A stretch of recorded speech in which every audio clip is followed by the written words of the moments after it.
Vamos a esperar unos minutitos a ver que ingresen algunos de los compañeros. En un ratito arrancamos. Hola, ¿no se escucha? A ver. Ah, tenés silenciado Ahora vos. está. Ahí está. Me acuerdo, yo decía, ay, ¿qué tengo? Sí, ¿cómo están? Ya llegando al final. Sí, ya falta menos que ahora.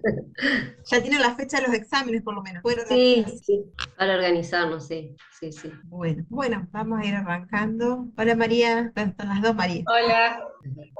Bueno, hoy nos queda terminar un poco con lo que es ganancias cedulares, para que ustedes sepan cuando estén frente a un comprador y un vendedor de un bien inmueble, cuando le tienen que asesorar sobre el pago de ganancias comunes, ganancias globales o ganancias cedulares. ITI, como ya saben, y hay un archivo que le subimos en el campus, fue derogado, pero bueno, entonces también nos queda esa pregunta de qué hacemos con, por ejemplo, los boletos de posesión, que no es una compra-venta, boletos de posesión que se firmaron antes de julio, antes de que entre en vigencia la derogación de ITI y que se escrituran después. Así que algunas cositas también ahí vamos a mencionar. Una vez que hablemos de este tema, vamos a meternos sí con lo que es lavado. Lavado es un tema bastante complejo. De hecho, los escribanos tenemos la obligación de capacitarnos una vez al año en el tema.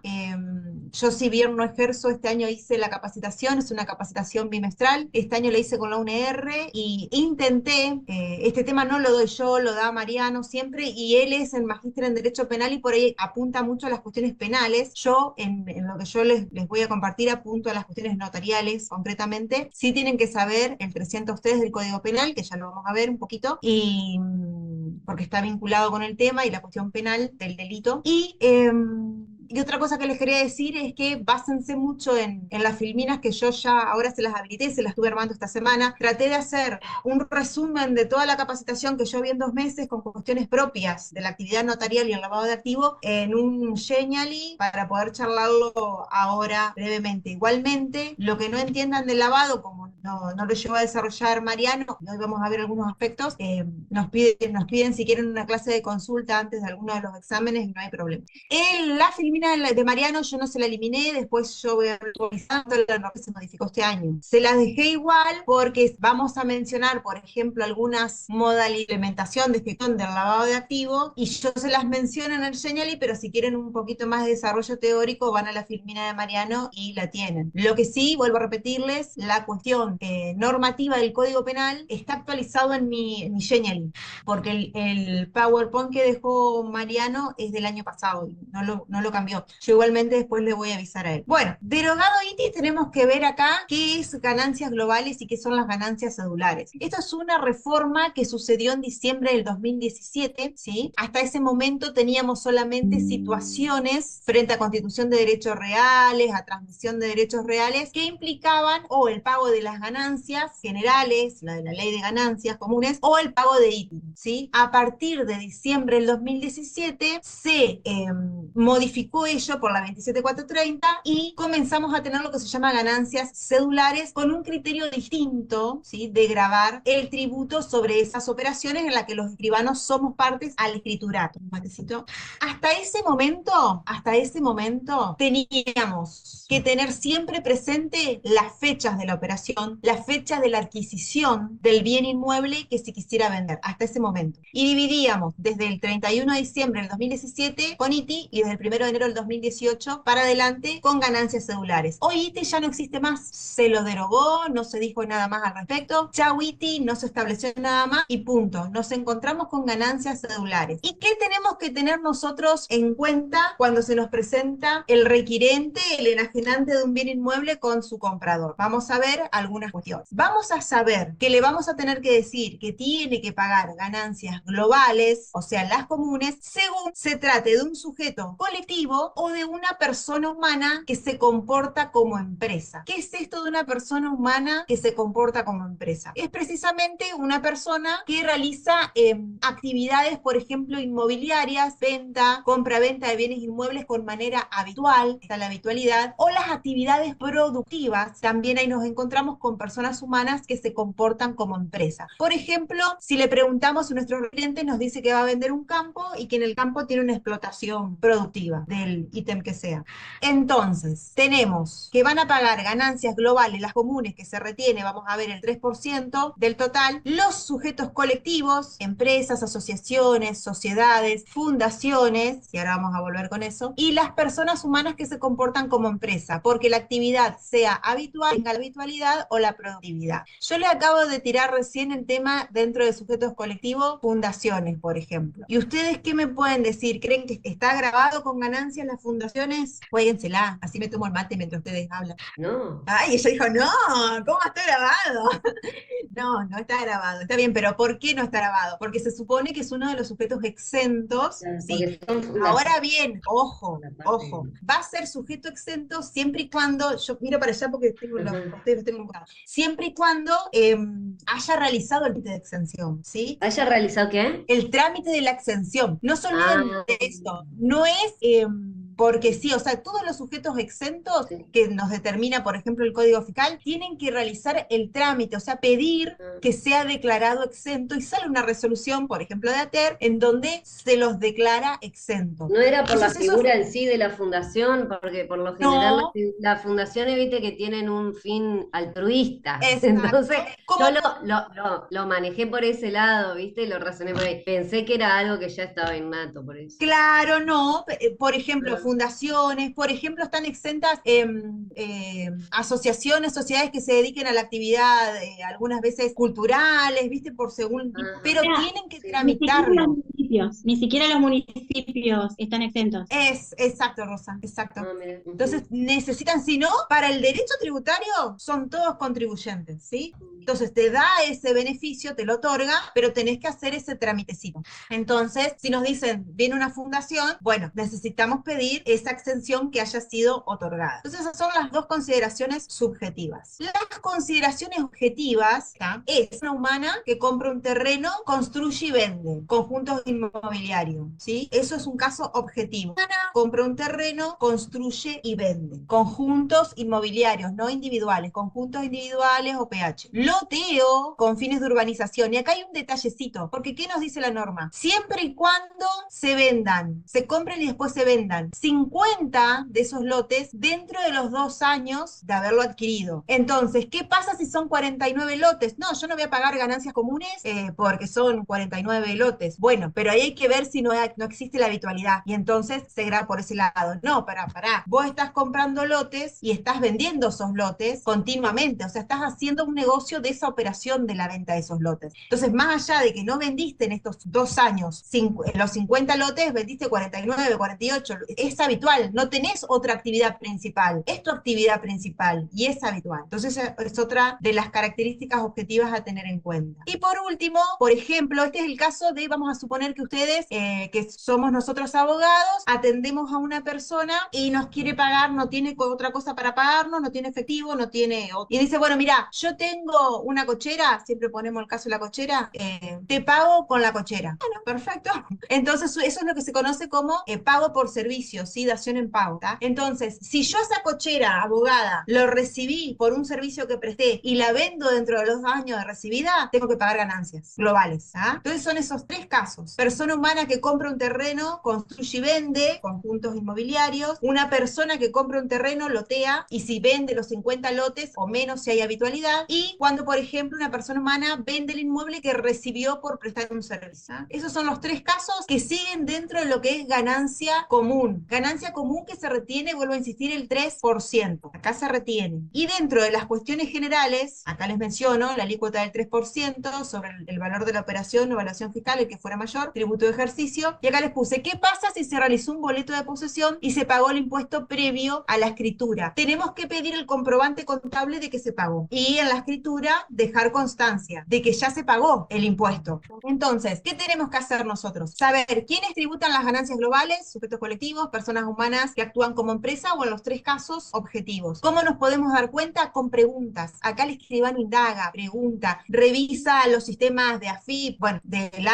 ARBA, cómo se llama ahora, no me acuerdo, Arca, revisa sí, revisa los sistemas. ¿Qué tenemos que hacer como escribanos? Precisamente pedir toda la documentación que requiramos según el sujeto que tengamos enfrente, pedir las exenciones si es exento, pedir, si me dicen que pagaron ya el impuesto, pedir el comprobante de pago, ¿sí? ¿Qué alícuota retenemos? El 3%. ¿Qué hacemos frente a los sujetos exentos? Le pedimos precisamente la resolución de exención. Esto era y es con ganancias globales, ganancias generales. Las personas humanas puras, porque acá no hay personas jurídicas, ¿sí? Personas humanas puras, esta es una diferenciación también que tienen que saber. Ganancias globales puede ser personas humanas, personas jurídicas, ganancias celulares, personas humanas, ¿sí? ITI también era solo personas humanas. ¿Y qué debía analizar antes? Era fácil. La causa, si era oneroso o no, y la fecha. Que eso ahora no se analiza. Por eso se los digo como algo anecdótico. No se analiza desde julio. La causa era ¿por qué? Porque teníamos que saber, teníamos que ir a la causa onerosa para ver si pagaba ITI o si pagaba cedular. Si la causa onerosa,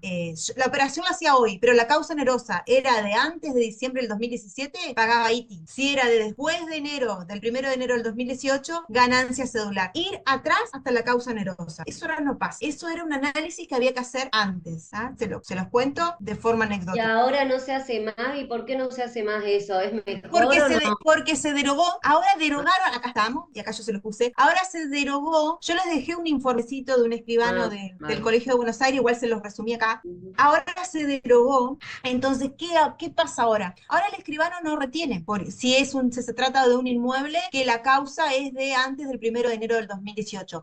No paga nada, o sea, quedó así, quedó liberado. Acá tienen, ¿no ves? Tenemos, por un lado, este es un resumen, por un lado, tenemos los sujetos de empresa, sociedades, más sujetos colectivos, etcétera, etcétera, con retención del 3%. Tenemos las personas humanas, ¿sí? De incorporación al patrimonio que se transmite, que determina dos situaciones a calificar. Inmuebles incorporados en forma onerosa a partir del 1 de enero quedan alcanzados con impuesto a las ganancias cedular, como venía siendo. A partir del 1 de enero, impuesto cedular. Se adquirió ese inmueble que, por ejemplo, vos, María, vas a vender un inmueble. Si ese inmueble lo adquiriste de forma onerosa, una causa onerosa, a partir del 1 de enero del 2018, pagás impuestos cedulares, o sea, sí, impuestos cedulares, que ahora vamos a ver que el escribano no retiene. ¿Ah? Y después inmuebles incorporados por personas humanas en forma onerosa, esto ya lo dije, inmuebles que forman parte del patrimonio de personas humanas con causa anterior al 1 de enero, vamos hasta acá, queda fuera de todo hecho imponible, porque se derogó, no hay retención, no hay nada, cero retención, nada, se sacó, lo vendo, lo compro ahora, nada. La derogación del ITI es total, por ende desaparece también la consulta de residentes del exterior, ya que las normas que rigen ahora no contemplan nada al respecto. Hay dos situaciones, es lo que yo les mencionaba al comienzo. ¿Qué pasa en el caso de que antes del 8 de julio, que fue cuando empezó a regir el tema de la derogación, hubo un boleto, ¿sí? Con entrega de posesión y todavía hace falta escriturarlo? O sea, el boleto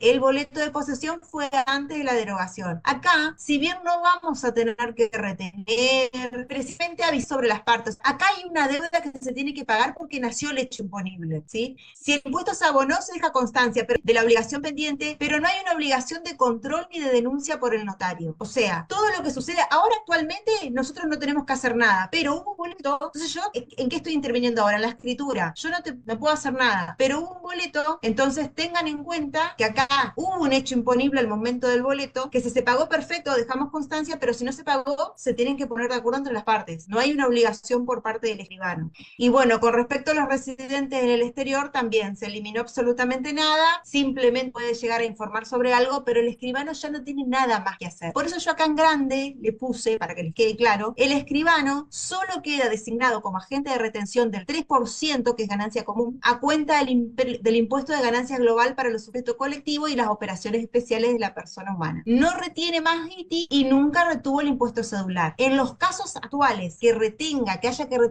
que pagar el impuesto cedular, lo que el escribano tiene que hacer es lo que venía haciendo, porque nunca el escribano retuvo el cedular. ¿Por qué? Porque se paga al año siguiente de realizada la operación a través de cédulas que hay en la cual Arca. En donde lo que sí corresponde que el escribano haga como parte del asesoramiento es decirle, no te olvides que el año que viene sí te va a parecer que vos tenés que pagar el 15% que se retiene y tenés que arreglar esto con un contador, ¿sí? Ojo que ese 15% parece mucho, pero ese 15% se deducen muchísimas cosas, inclusive lo que es el escribano, o sea, hay muchas deducciones y se paga al año siguiente, o sea, que terminan reduciendo el costo total de la retención no, del pago, ¿sí? Porque no se paga. Entonces, lo que tiene que quedarle claro ahora es que solamente solamente retenemos cuando se trata de ganancias comunes, el caso que vimos al comienzo. ¿Ah? Ganancias cedulares nunca retuvimos, no retenemos, informamos nomás, asesoramos lo que va a pasar en un futuro al transmitente, y en el caso de Haití no retenemos más, antes reteníamos, y ahora si anda algún boleto dando vuelta, le decimos, ojo que acá se generó el hecho imponible antes de la reforma, arreglen a ver porque tienen que arreglar entre ustedes cómo van a hacer el pago de ese hecho imponible que se generó, pero yo no retengo, ¿tá? No es obligación del escribano retener. Bueno, ¿cuánto queda configurada la adquisición? Esto es para tenerlo en cuenta para ganancias cedulares. Hay muchos casos, no le vamos a pedir que se acuerden de memoria de todo, ¿no? Pero algunos casos son de fácil recordar, ¿no? A partir del 1 de enero del 2018, cuando se otorgó la escritura traslativa, cuando se suscribió el boleto de cesión, después hay otros más abajo también. Bueno, acá el boleto de compraventa se hizo antes del 1 de enero, pero se había pagado el 75% del precio. O sea, esto se los dejo, que está en la norma, pero para que ustedes, no para que lo estudien de memoria, sino para que tengan una idea nomás. Esto de memoria no se los voy a preguntar. Y acá les dejé un cuadro, que es como un resumen.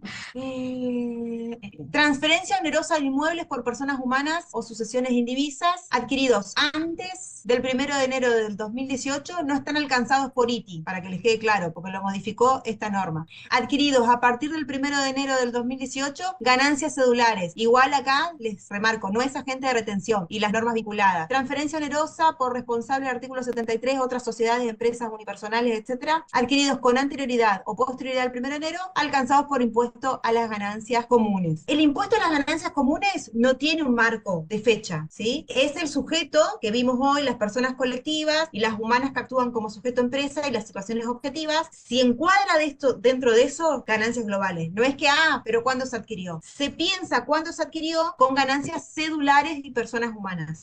Este cuadrito les va a servir como para tener el pantallazo general y tienen el marco normativo acá al lado resumido. Bien, esto era para cerrar la 9. Vamos ahora a lo complejo que es lavado. Preguntas sobre este tema, cualquier cosa, igual me escriben, lo que sea. Hubo alguien que escribió el chat. Yo nunca leo el chat cuando estoy hablando. No importa, Gusto, está todo bien. Ya te pusimos media falta. Nos debes una factura el día de... No digo eso porque si me pongan a pensar que me tienen que llevar facturas. No, no tienen que llevar nada. Vale, vamos a buscar lo otro, pero vamos a cerrar. Bueno, vamos con ese tema de Mariano. Lo voy a matar a Mariano. A ver, taca, taca, taca, taca. Igual conmigo lo que tienen la ventaja es que van a ver las cuestiones propias del notariado. Ajá, vamos a ver eso. Y como saben, me gusta hacer cosas divertidas. Así que ahí los podemos ver al amigo Al Capone muy vinculado al lavado de activos.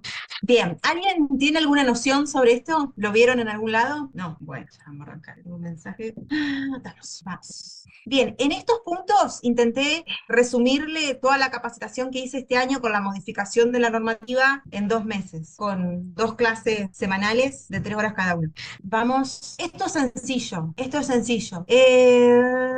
Venga. Esto es la UFI. ¿Qué tenemos nosotros acá? ¿Cuáles son los organismos que nosotros tenemos que trabajan para prevenir los delitos contra el lavado, contra el terrorismo? Ahora este año se agregó contra las armas de destrucción masiva también. A nivel nacional, a nivel Argentina, tenemos la Unidad de Información Financiera. La Unidad de Información Financiera es un organismo autónomo, autárquico, ¿sí? Funciona bajo la órbita del Ministerio de Justicia. Ojo acá, que si van directamente a la ley, a la última, la que salió en marzo de este año, van a ver que dice que funciona bajo la órbita del Ministerio de Economía. Así salió en la ley, unos días después lo cambiaron y volvieron al Ministerio de Justicia. Bueno, es el organismo que entiende en análisis, difusión, inteligencia financiera para prevenir estos 3 tipos de delitos: lavado de activos, financiación del terrorismo, están todos vinculados, y el financiamiento de la proliferación de armas de destrucción masiva. Esto se agregó este año, el financiamiento de proliferación de armas de destrucción masiva. En este enlace pueden, cuando hagan clic acá, los va a llevar a la página de la UIF para que ustedes puedan ver todo lo que hay ahí en la página de la UIF. La estructura la tienen en la resolución 127 también. ¿Cuáles son las 2 funciones principales entonces? La prevención, ¿sí? Para resguardar lo que sería el bien jurídico. Ojo, anoten esto, igual en la filmina de Mariano lo tienen. El bien jurídico. Para los que entraron tarde les aviso, la filmina de Mariano no está actualizada la parte normativa, definitiva la reforma que hubo en el Código Penal. Yo se las dejé igual, yo se los voy a comentar, para que ustedes por ahí completen algunas cuestiones más teóricas, o por ejemplo yo acá, porque ya era demasiado poner las sanciones y otras cuestiones más que están en la filmina de Mariano, si las quieren ver. Tenemos la prevención, que es para resguardar el bien jurídico protegido, que es el orden económico financiero internacional, ¿sí? Y para detectar las operaciones sospechosas, hoy en día con la reforma son hechos u operaciones sospechosas de los sujetos obligados y lo que denuncian los particulares, ¿sí? A partir de esta detección, desde la WIP se elabora los informes de inteligencia que pueden ser puestos a consideración para su investigación ante el Ministerio Público Fiscal o directamente el Poder Judicial. Otros organismos internacionales. ¿Cuál es el paraguas por protector, el paraguas que abarca todas las WIF de todos los países del mundo? Que hay WIF, el GAFI, ¿sí? Que es el Grupo de Acción Financiera Internacional. ¿Por qué es importante el GAFI? Porque es donde salen las recomendaciones que Argentina y los demás países deben seguir. Sí o sí, tiene 40 recomendaciones que acá las tienen, que son contenidos mínimos que todo país debe seguir y debe hacer cumplir, ¿sí? Para poder prevenir todos los delitos que se establece por la norma. Yo acá les dejo un enlace que va a las 40 recomendaciones, eso para que ustedes lo tengan, no necesitan saber las 40 recomendaciones, y acá una cuestión concreta de lo que es, que recién hablamos, del GAFI, que Argentina es miembro desde el 2000. También desde el 2000 se constituyó el GAFILAT. ¿Qué es el GAFILAT? El GAFILAT es como la UI, pero a nivel solamente de países latinoamericanos, en donde procura haber una mayor información entre cruzamiento de datos, inclusive dentro de las situaciones que se dan en los países de Latinoamérica. Ustedes saben, más que nada por Argentina, siempre se habla de las triples fronteras, somos países muy fronterizos con otros países, y también se da esto mismo con países que están más al centro con los países de Centroamérica. Entonces, GAFILAT es un organismo internacional que también procura articular y informar y colaborar en materia de estos tipos de acciones o hechos delictivos que pueden llegar a constituir los delitos con incidencia internacional. Y el Egmont Group también es un grupo que la Argentina forma parte y que tiene esa finalidad, tanto como GAFILAT, de poder articular entre todos los países para que en definitiva, esto tengan claro, para que en definitiva se cumplan con las recomendaciones que manda el GAFI, ¿sí? Acá les puse las recomendaciones del GAFI, de las 40, las que vinculan a los notarios, evaluar los riesgos, ahora más adelante vamos a ver qué es esto, supervisión de los informes, supervisión de aquellas situaciones, esto significa eso, de aquellas situaciones que están en inglés, pues, que están vinculadas precisamente al terrorismo, al financiamiento para el terrorismo, para la elaboración de las armas de destrucción masiva, medidas preventivas acorde a los riesgos. Esto se toma en cuenta cuando ustedes como escribanos tengan que armar los legajos de los distintos tipos de contribuyentes. Ya vamos a ver más adelante que hay tipos de contribuyentes según el riesgo. Bueno, y así, debida diligencia al cliente, el mantenimiento de registro, lo que hay que realizar respecto a las personas expuestas políticamente, tener en cuenta las nuevas tecnologías, tener en cuenta las operaciones, tiene que tener el escribano cuando se trate de operaciones que se realicen en los países de mayor riesgo, acá no son fiscales, la obligación de los reportes de las operaciones sospechosas, entre otras medidas. Yo acá se las fui punteando para que ustedes tengan en cuenta que dentro de esas 40 recomendaciones hay recomendaciones que están precisamente vinculadas a los notarios como sujetos obligados que somos de realizar el reporte de operaciones sospechosas o de las operaciones inusuales. ¿Cómo vamos hasta acá? Bien, Hasta acá, bien. bien. Bueno, modificaciones. Esta ley, la 25246, sería la ley base de lavado, pero sufrió modificaciones, por supuesto. Entonces, tenemos esta ley base y una resolución que es muy importante de la UIF, que es las 242. Dentro de las modificaciones que sufrió la ley, yo acá les pongo, por si se olvidan, ROS significa registro de operaciones sospechosas, ¿sí? Actualmente tiene que ser realizado sin demora, cuando uno tiene los suficientes elementos para hacerlo. Se garantiza el secreto de identidad de los sujetos que reportan. Antes esto no estaba expresamente establecido. Esto es importante. Imagínense, reportamos como escribano, reportamos una operación sospechosa vinculada a un lavado de activos o vinculado a algo del terrorismo y no se nos cuida en la identidad de quienes reportamos. Seamos nosotros como escribano o cualquier tercero que reporte. O sea, es necesaria esa protección. Ahora está expresamente esa protección. Se incorpora, y esto les va a interesar también, se incorporan nuevos sujetos obligados ante la UIF. ¿Por qué les va a interesar? ¿Quiénes más se incorporaron este año, además de los escribanos? ¿Y los contadores? No, Los contadores, pero ¿quiénes más? ¿No se había Los agregado a los abogados. abogados o algo así? Los los abogados, los abogados. abogados, los abogados. Y profundiza el enfoque basado en riesgos. Ya vamos a ver un poquito qué es esto del enfoque basado en riesgos. Y la resolución reglamentaria de la UIF, la 242/23, distingue entre lo que es un cliente ocasional y uno habitual. El habitual es ese que realiza operación, por lo menos una operación en el año o más, y el ocasional realiza menos de una operación en el año, o sea, una operación cada más de un año. Determina dentro de los sujetos obligados a los escribanos únicamente cuando a nombre y o por cuenta de sus clientes preparen o autoricen, eso está casi, preparen o autoricen en protocolo notarial cualquiera de las actividades específicas según las que detalla la resolución. ¿Y cuáles son estas actividades específicas? Más adelante se las voy a repetir para que las recuerden, se las repito en otra filmina. Este 242, que refiere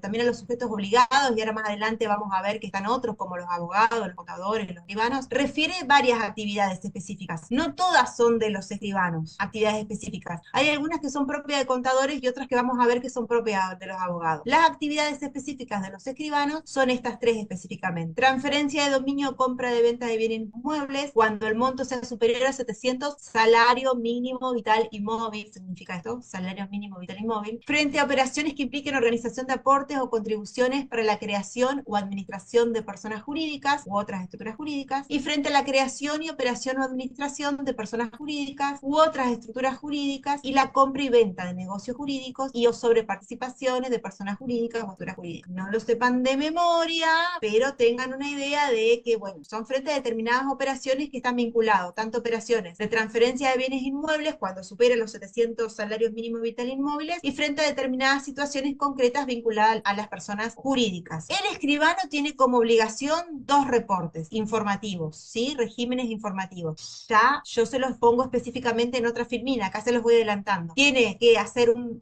reporte mensual, reporte sistemático mensual y un reporte sistemático anual. Ya van a encontrar una filmina que determina cuándo y todas esas cuestiones de lo que debe contener. Y la debida diligencia que tiene que tener el escribano en cuanto a los clientes, en cuanto a la elaboración del legajo, la identificación, están también en varios artículos de esa resolución, y esta debida diligencia implica que los legajos que el escribano tiene que tener de esos clientes que tiene, va a tener que estar dividido ese legajo en los clientes de riesgo bajo, clientes de riesgo medio y clientes de riesgo alto. La norma da los parámetros, chicas, ¿sí? Y chicos, porque por ahí anda Iñaki y Agus. La norma da los parámetros, ¿sí? Y si es un cliente de riesgo bajo, puede actualizar el legajo cada 5 años. Si es un cliente de riesgo medio, puede actualizar el legajo, debe actualizar el legajo, no puede, perdón, es debe, cada 3 años. ¿Puede hacerlo antes? Sí, pero la obligación es cada 3 años. Y si es un cliente de riesgo alto, ¿por qué? Por la operación, por el lugar donde realiza el negocio, porque utiliza mucho dinero en efectivo, porque utiliza cuentas de tercero, por ejemplo, les doy ejemplos, cada año. El legajo se actualiza cada año, ¿sí? Entonces, riesgo bajo, riesgo medio, riesgo alto. Quiero ver si no me olvido nada de esto. Ah, sí. Y tiene la obligación cuando realice operaciones, cuando intervengan operaciones si voy muy rápido, me paran. Está en la norma, pero por ahí es mejor si lo apuntan. Si ustedes tienen clientes que realizan operaciones y son clientes de riesgo medio o riesgo alto, tienen la obligación de pedir comprobantes y respaldación documental, ¿sí? Ya sea del dinero que va a utilizar, por ejemplo, si utilizó dinero en efectivo, que no está prohibido, de hecho la normativa menciona en el caso de la utilización de dinero efectivo, sí o sí tiene que pedir el respaldo documental. En los casos de clientes de riesgo bajo no es obligatorio. ¿Lo puede pedir el escribano para sentirse más cómodo y dejarlo sentado en la escritura? Sí, pero no es obligatorio. Si ustedes acá hacen clic, los lleva a lo que debe tener en cuenta el escribano. Entonces, ¿qué tiene que tener en cuenta el escribano? Acá van a encontrar. Para la tipificación del escribano en riesgo bajo, medio y alto, estas son algunas de las cosas que determina la normativa para tener en cuenta. El tipo de actividad económica, origen de los fondos, zona geográfica donde opera, etcétera. No lo vamos a leer porque es aburrido leer. Volvemos para atrás. Y obligaciones del notario según el riesgo del cliente, lo encuentran yendo acá. Riesgo alto es una debida diligencia reforzada. Y acá te dice la normativa todo lo que tenés que pedir. Riesgo medio, diligencia media, lo que tenés que pedir. Y el riesgo bajo, diligencia baja, simplificada, solamente una apelación, y acá a solicitar documentación respaldatoria. En riesgo alto y riesgo medio, sí. En riesgo bajo, no. Como verán, la normativa da todo lo que uno tiene que hacer. Y yo se los puse todo. Vamos a al inicio. Ahí está. Recién vamos por acá. ¿Cómo vamos? Vamos bien con lo. Bien, vamos con algo vinculado directamente a los notarios, aunque estamos hablando de los notarios solamente. El artículo 20 de la 25246, que nos refiere a los sujetos obligados. El inciso 17. ¿Quiénes son los sujetos obligados ante la UIF? Nos mencionan, ¿no ves? Abogados, contadores, escribanos. Únicamente cuando a nombre y o por cuenta de sus clientes preparen o realicen transacciones sobre las siguientes actividades. ¿Cuáles son esas actividades? Todas estas, dice la norma, pero como les dije hoy, y ahora voy a hacer hincapié En en nuestra realidad termina como de- mandatarios serían los abogados. Ajá, Sí, pero ojo, porque hay ajá, situaciones que no están acá, y eso se los voy a mencionar al final. ajá. Hay situaciones que no están acá, pero que les hacen hacer al abogado, cuando actúa, suponete por nombre propio, cuando Como acá, presta nombre o sí, por ejemplo, cuando interviene en algún balance de alguien que tiene que ser un sujeto obligado, que son situaciones que acá no están, y que por eso yo al final Ah, les voy a decir que aunque no esté, la obligación es que ustedes verifiquen la situación del sujeto obligado ante la página de AFIP, yo al link se los dejé, lo van a ver más adelante, frente a estas situaciones, que en estas situaciones hay algunas que son escribanos y otras son de los abogados y de los sí. contadores. Ahora bien, como hay otras situaciones que se nos pueden escapar, lo que se sugiere es que uno le pregunte a ese abogado Mm, contador, decime, ¿vos sos sujeto obligado ante la UIF? Si ah, él te dice que no, uno verifica esto. claro. Ahora, más allá de verificar esto, si él te dice que no, dejar como declaración jurada, el doctor fulano de tal Que él no, declara bajo claro. declaración jurada que él no es sujeto obligado ante la UIF. Pero que en representación de Exacto, actúa como taca taca, sí. Ajá, exactamente.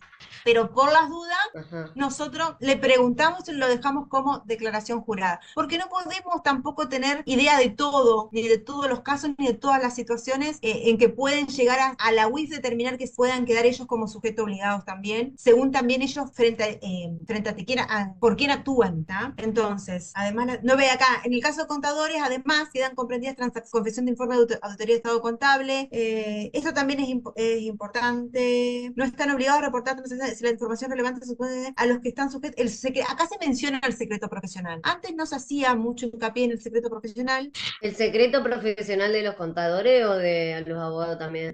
En la norma dice, los abogados, escribanos y contadores públicos que actúan como profesionales independientes no están obligados a reportar transacciones sospechosas si la información relevante se obtuvo en circunstancias en las que estos están sujetos al secreto profesional. Ah, entonces, o sea, todo bien, pero la ley te da también la trampa porque... Sí, yo creo que esto se puso eh, porque hubo muchas quejas al incorporarse los abogados. claro, ¿Sí?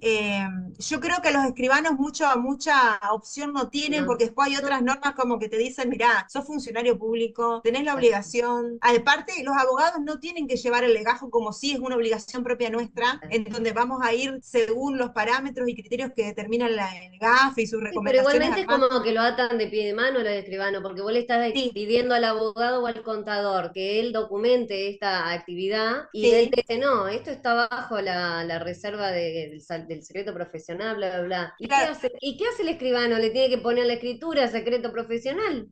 vos O sabés tiene que que es investigar, tiene que salir a ser fiscal, ¿entendés? no, Es como todo claro, medio no. raro. Si Es no, lo medio tiene que raro. denunciar. Bajo, obviamente, que lo protejan y bla, Yo bla. como escribana, porque las sanciones son jodidas, yo creo que lo reportaría, Claro, es la o sea, única que tenés. no sería un reporte, porque tenemos esto también, ya lo vamos a ver. Ah, No está solamente el reporte de operación sospechosa, sino el reporte de operación inusual, que frente a ese reporte, claro, la UIF va a determinar, ya sea a claro. través del Ministerio Público, Si a era través de la habitual o no la Sí, a actividad. ver si esto Claro, inusual claro, tiene olor raro o no, ¿sí? claro, Entonces, o se perfecto. va a generar una Claro, sospechosa, un claro. hecho Ujú, sospechoso en realidad, que puede sí, llevar al lavado y todas esas cuestiones. Pero ujú. creo que esto va a generar bastante, Y bastante sí, ruido en el andar. porque la única Pensé que que te queda es al escribano hacer la denuncia a eso bajo protección, viste, de identidad. no, por suerte está eso de que uno realiza y se supone que la identidad queda Claro, por resguardada. eso. Pero es lo único que tenés como escribano para... Sí, Porque si no te comes el garrón después con lo que vos decís, las no, no, no, no, sanciones no, son no, no, fuertes, ¿entendés? sí, por eso me parece que en ese sentido estuvo apropiado, sí, en Claro, cuanto a la protección de quien presenta claro. el reporte. Y es una presión también para que de esa manera salten. Sí, porque después la otra es analizar, todavía esto surgió este años, Ajá, es reciente. claro. ¿Qué se va a entender por secreto profesional también si lo menciona, si lo lee un abogado, un Claro. contador? Ujú. ¿Hasta dónde, no? ¿Hasta ¿Hasta qué? dónde abarca, digamos? ¿Hasta dónde? ¿Cuándo? Si pensamos en el bien jurídico que se proteja, que nosotros Claro. siempre El antes en bien clase lo mayor. mencionamos, Sí, claro, el orden sí, económico y sí, financiero internacional. claro. Aparte con los delitos, ojo que no es tan descabellado, porque hay delitos de trata de personas detrás de todo esto, Sí, también pueden sí. Y haberlo. sí, más vale. Delitos que realmente Va todo de eh, la mano, sí, más vale. sí, Ujú. sí. Por eso, por ahí un reporte de una actividad inusual también lleva a que otros se pongan a investigar. Sí, claro.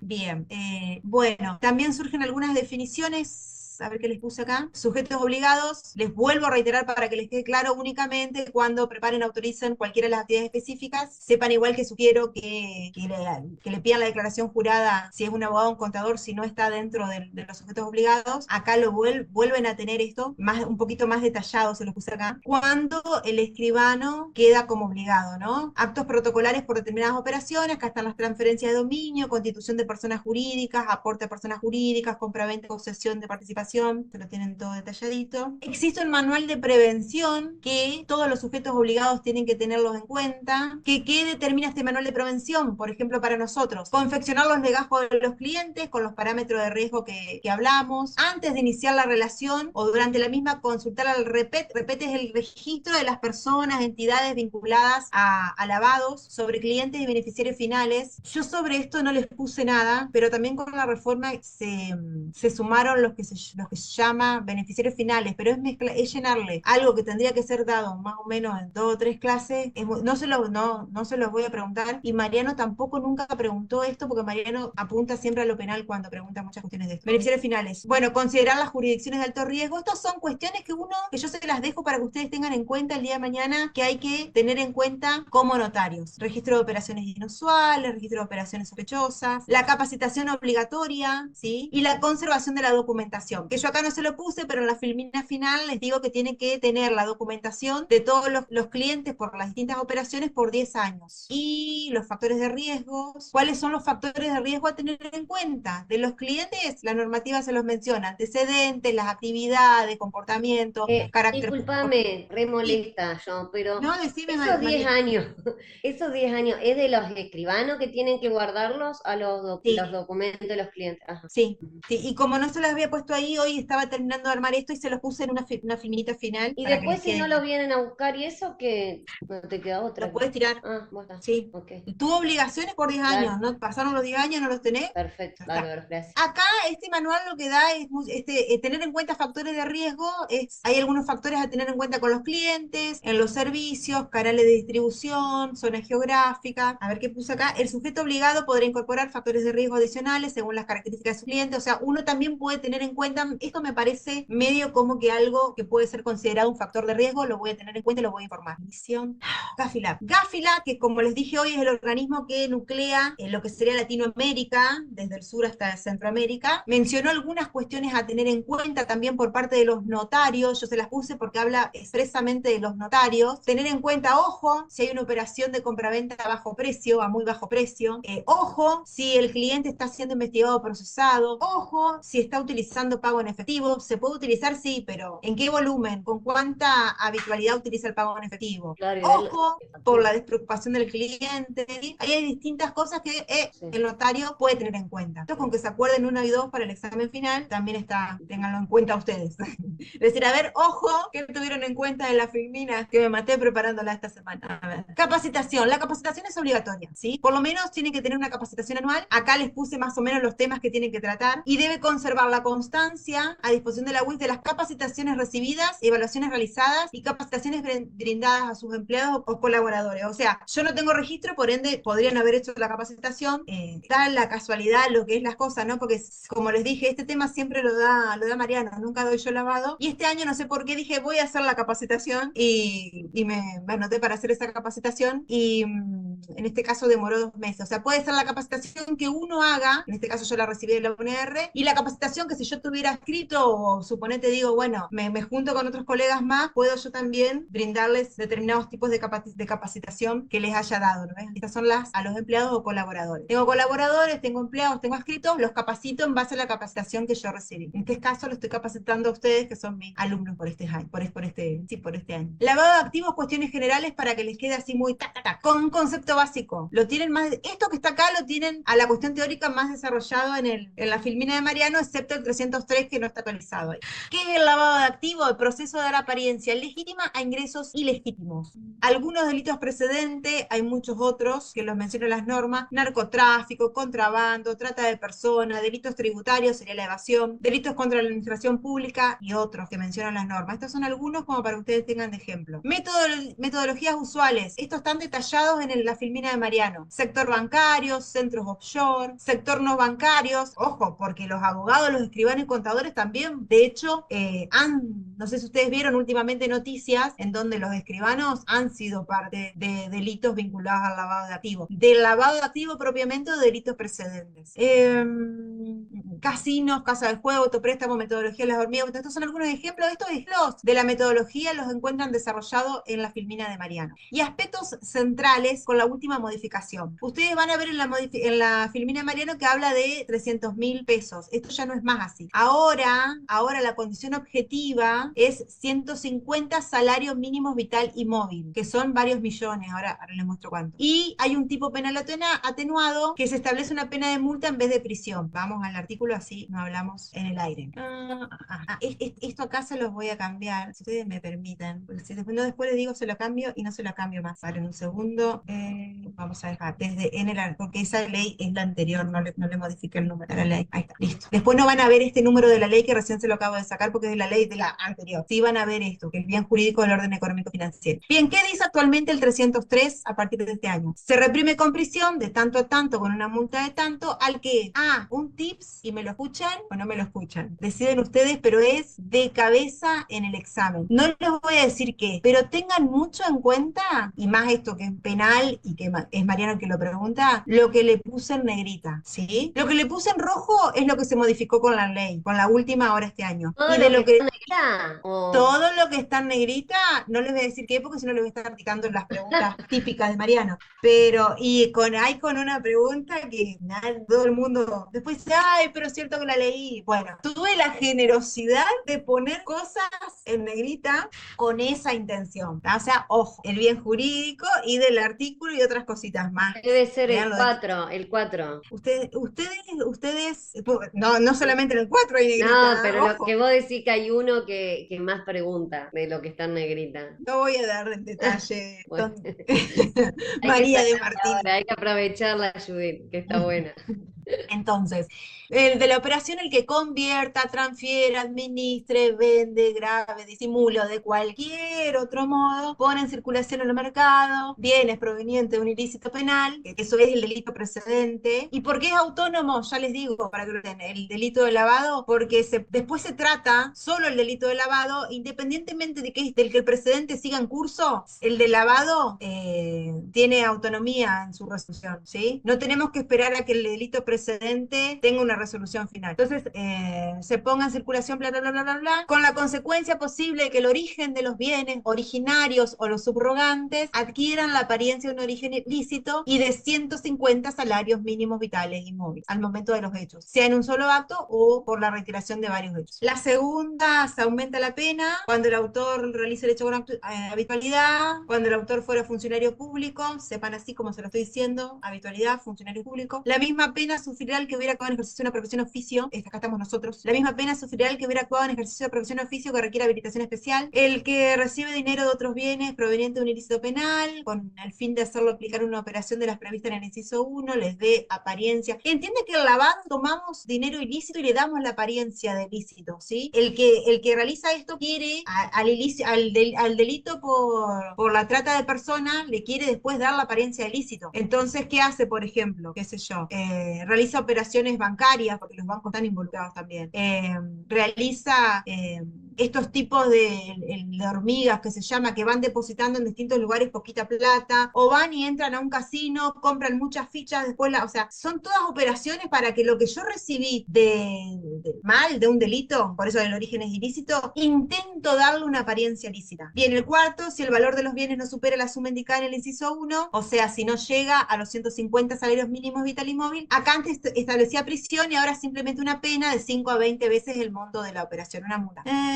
Cometió está. Bueno, este artículo, sépanlo, es la parte penal. De última, cualquier duda, cualquier algo que les genere alguna confusión, hacemos la clase de consulta con Mariana del delito de lavado de activos. El tipo objetivo es lo que le dije hoy, es transformar bienes provenientes de un ilícito penal, o sea, bienes de origen ilícito, lícita. El objeto material son los activos de cualquier tipo, corporales, incorporales, muebles, tangibles, bla, bla, bla, bla, bla, que acrediten la propiedad o derechos sobre dichos activos. Pueden ser los originarios y los subrogantes. Relevancia jurídico-penal o elemento del tipo, antes eran los 300.000 pesos, ahora los 150 salarios mínimos vital y móvil. Tipo subjetivo es un delito doloso, no se admite la culpa y sí se admite la tentativa. Vamos a ver que en los reportes de operaciones sospechosas se habla precisamente y en las operaciones inusuales se habla de la tentativa, del hecho efectivizado y de la tentativa. Agravantes generalmente es la habitualidad o formando parte, porque dice, una asociación. Acá puede haber un agravante si intervenimos nosotros dentro de esos delitos. Atenuantes por el valor de los bienes o la suma indicada. Y el régimen penal infraccional, órgano ejecutor de persona jurídica humana que incumpla con las obligaciones de la UIF, será sancionado con una multa. Acá habla de la multa, ustedes lo van a ver desarrollado. Sinceramente les digo, nunca escuché que Mariano preguntara sobre las multas en el caso de que alguien, por ejemplo nosotros, incumplamos con las obligaciones frente a la UIF. Es bastante largo el tema y lo tienen, tengan una idea de la multa, ¿sí? En el caso de incumplir con obligaciones ante la UIF. Siempre y cuando el hecho de una constitución delito más grave, misma sanción para persona jurídica que desempeñe si no se puede establecer el valor real, la multa de 10.000 a 100.000. ¿Dónde se recurre la sanción de la UIF? Si donde el sujeto obligado no cumplió con la UIF, ¿dónde se recurre? En el fuero contencioso administrativo y se aplican las normas de la 19.549. Esto me pareció lo más importante que saqué de las filminas de Mariano que siguen vigentes, para que ustedes lo tengan en cuenta para ir cuando chusmeen las filminas de Mariano. Y esto es importante del lavado. Lo vuelvo a repetir, así que denle bola a esto cuando estén repasando. Vamos concretamente más a cuestiones de la reforma. Acá cuestiones de la reforma parece que dice muchas cosas, pero en las definiciones lo que les dije hoy, se amplía el concepto de operaciones sospechosas al de hechos u operaciones sospechosas y operaciones inusuales. Acá les dije que es una operación sospechosa y una operación inusual. Y los plazos de reporte de las operaciones sospechosas se modificó un inciso en donde ahora debe ser inmediato, ¿sí? Y no puede superar los 90 días de corridos contados desde que la operación sospechosa fue realizada o tentada. Y en 24 horas a partir de la operación realizada o tentada en los casos de financiación del terrorismo. Y 24 horas de computada la fecha de operación de realizada o tentada en casos de el tema de la proliferación de armas de destrucción masiva. Acá tenemos los tres casos: el lavado, de financiación contra el terrorismo y armas de destrucción masiva. Si hacen clic acá, los va a llevar a la ley para que ustedes tengan la ley. Y si hacen clic acá, a las principales modificaciones. Como verán, traté de ponerles absolutamente todo lo fundamental que un notario tiene que tener en cuenta. Incorporación de los nuevos sujetos obligados, algunas cosas las hemos hablado. Se incluyen, que acá se los remarco, algunas cuestiones vinculadas a la virtualidad, a las criptomonedas, por eso hay proveedores de servicios activos virtuales. Se incluyeron a los abogados, les vuelvo a repetir frente a qué operaciones. Se crea un registro centralizado de beneficiarios finales, esto si lo abren acá tienen lo del registro. Se crea un registro de proveedores de servicios de activos virtuales, acá están los de activos virtuales. Las principales modificaciones del Código Penal, acá se las vuelvo a, ya más tipo puntuadas, se las vuelvo a establecer. Se pasa de los 300.000 a 150 salarios mínimos vital y móvil. El tipo penal atenuado, porque hay un tipo que deja de tener prisión por simplemente una multa. Se amplía el alcance del tipo penal del lavado de activos. Se reemplaza el monto fijo. Se establece la multa. Se amplía el alcance del tipo penal de financiación del terrorismo y armas de destrucción masiva. Y se extienden agravantes según el caso. Acá tienen punteados. Hay nuevas definiciones y la aplicación del enfoque basado en riesgos. El enfoque basado en riesgos es el que tenemos que tener en cuenta, que charlábamos hoy y hace mucho hincapié la normativa en esto, en los parámetros y criterios que da la normativa que tenemos que tener en cuenta frente al cliente, según la operación, según la actividad que realice, según el lugar donde la realice. ¿Sí? Entonces, ahora es como que la normativa nos dice, si hablamos de los escribanos, tengan en cuenta estas situaciones. Estos son los riesgos que tienen que tener en cuenta. Y los reportes a presentar, acá se los puse a todos. Reporte sistemático mensual, desde cuándo lo tiene que presentarse. Lo que no les puse, me pareció mucho, ustedes en su momento cuando lo necesitan lo van a ver, de hecho, no les voy a preguntar qué tiene que tener cada reporte. En la normativa está, es que debe incluir cada uno de los reportes. Me pareció así como que dejarles la cabeza en hora y media con demasiada información. Entonces, reporte sistemático, sepan que tiene un reporte sistemático mensual. Cuando no hay operaciones, reportes y movimientos, reporte sistemático anual. Le puse las cuestiones básicas de cada uno. Informe de autoevaluación de riesgo, revisión externa independiente, reporte de operaciones sospechosas de lavado de activos y reporte de financiación de terrorismo. Todo esto son reportes que tiene que tener en cuenta los notarios y otros sujetos obligados, ya hago hincapié en los notarios. Acá donde le aclaro que sigue dentro de la órbita del Ministerio de Justicia, por más que la ley lo haya pasado a Economía.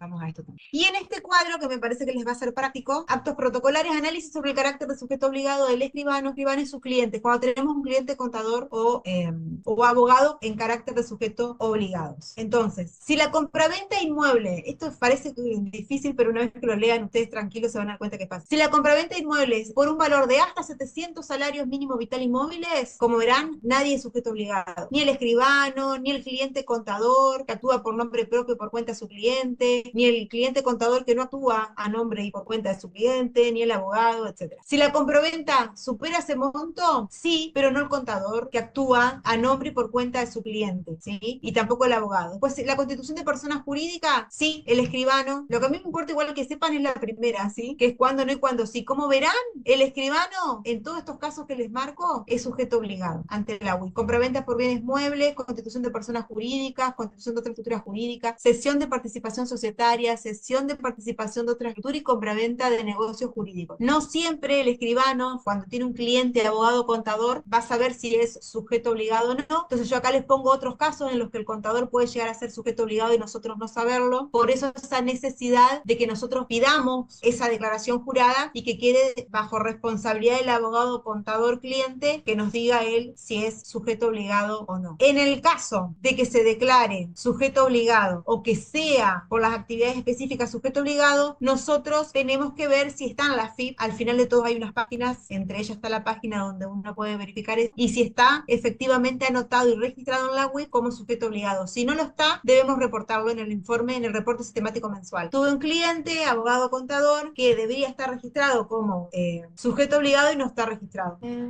Acá tengo que ponerle el link, si me dan un segundo. Esperen que los acá. Tengo que volverle para que ustedes puedan volver, si no, no van a poder volver. Yo no sé, pero ay, no se enojen, volví a apretar lo mismo.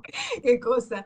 No era eso. Y acá están los links de interés. No, bueno, esos dos tengo que cambiar. Ya se lo terminé de armar hoy, esos dos los cambio. Los links de interés, los va a llevar a esta página, en donde les dejo el link al grupo Egmont, al link donde pueden encontrar los sujetos obligados que están inscritos, ejemplos de fichas de datos y análisis de clientes según el riesgo, resoluciones sancionatorias, ¿sí? Acá hay sumarios que se han realizado a sujetos obligados que no han cumplido con sus obligaciones, una guía de un enfoque basado en riesgo que se debe seguir, análisis, después le pongo la S, de informes técnicos de autoevaluación de riesgo, lineamiento para la calidad de los reportes y material informativo. Esto es material informativo, no necesito que me lo estudien para el examen, esto es material informativo. Y este detalle sí que me había dado cuenta que no se los había puesto, solamente le había mencionado que tienen que guardar la documentación y acá les aclaré. El escribano debe conservar por 10 años la siguiente documentación física o digital y con copia de respaldo de actividades específicas desde su fecha y de clientes y beneficiarios finales desde la operación o desvinculación si fuera un cliente habitual. Quiero ver si...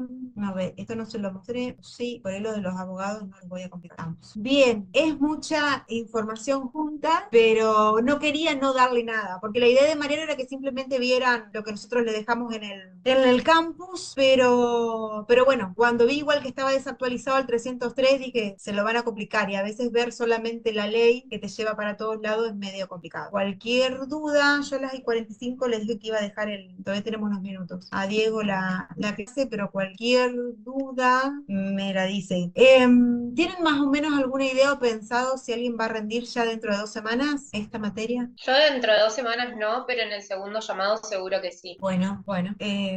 ¿Tema ya tenés pensado? Ahora me se ve la lavado activo. Todavía no, tengo que ver todavía. Bueno, bueno. ¿Nadie más por ahora? Yo había consultado la posibilidad de rendir virtual, si era posible, pero por una cuestión laboral. De lo contrario, va a quedar para febrero. Yo lo hablo ¿a quién le consultaste? Le consulté a Vitali porque yo estoy en Los Charrúas y a mí me tocaría viajar el 26 y el 28 de nuevo, y es imposible que viaje los 2 días porque tendría que No, ir y que...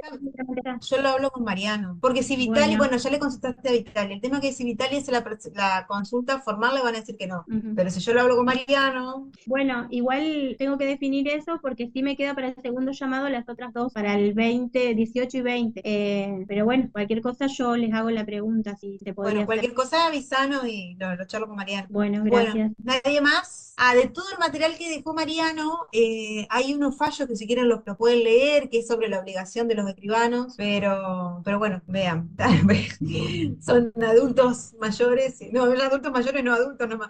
Cualquier duda entonces nos escriben. Yo creo que para las 10, ¿no les avisó Diego a qué hora empezaba la clase de él? Bueno, No, no nos dijo. seguro que les va a dar 10 minutos, 15 seguro. En un ratito les aviso que ya los liberé. Bueno, que sigan bien, buen fin de semana, y cualquier duda también no solo de esto, sino de las otras unidades nos escriben. Gracias. Igualmente, Yuri, Buen muchas fin de gracias. semana. Chao, Gracias. Fin de gracias. semana, hasta luego. Chao. Gracias.